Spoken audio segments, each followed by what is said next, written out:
जिल्हा परिषदांच्या अध्यक्षपदाची आरक्षण जाहीर झाल्यानंतर आता नगर परिषदांच्या नगराध्यक्षपदांचं आरक्षण येत्या 13 ऑक्टोबरला जाहीर होणार आहे। नगराध्यक्षपद आरक्षणाची सोडत सोमवारी मंत्रालयामध्ये काढली जाणार आहे। मान्यताप्राप्त राष्ट्रीय आणि राज्य पक्षांच्या प्रतिनिधींना सोडती वेळी हजर राहण्यासाठी पत्र देण्यात आले। स्थानिक स्वराज्य संस्थांच्या निवडणुका दिवाळीनंतर घेण्याच्या हालचालीही सुरू झालेल्या आहेत। अधिक माहिती घेऊयात सागर कुलकर्णी यांच्याकडनं। सागर, काय अधिक माहिती? प्रज्ञा, दिवाळीनंतर महाराष्ट्रामध्ये स्थानिक स्वराज्य संस्थेच्या बिगुल वाजणार आहेत।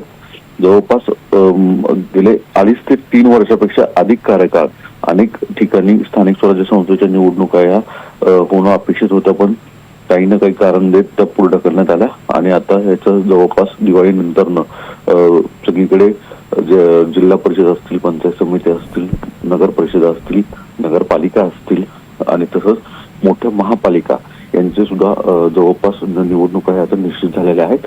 13 ऑक्टोबरला नगराध्यक्ष पदाच्या ज्या आहेत त्या सोडत होतील। याचा अर्थ स्पष्ट आहे की नगराध्यक्ष पदाच्या सोडती झाल्या की लगेच तात्काळ महाराष्ट्रामध्ये स्थानिक स्वराज्य संस्थेची आचारसंहिता जाहीर होण्याची एक शक्यता वर्तवली जाते। नक्कीच, तुर्तास धन्यवाद या संपूर्ण सविस्तर माहितीसाठी सागर।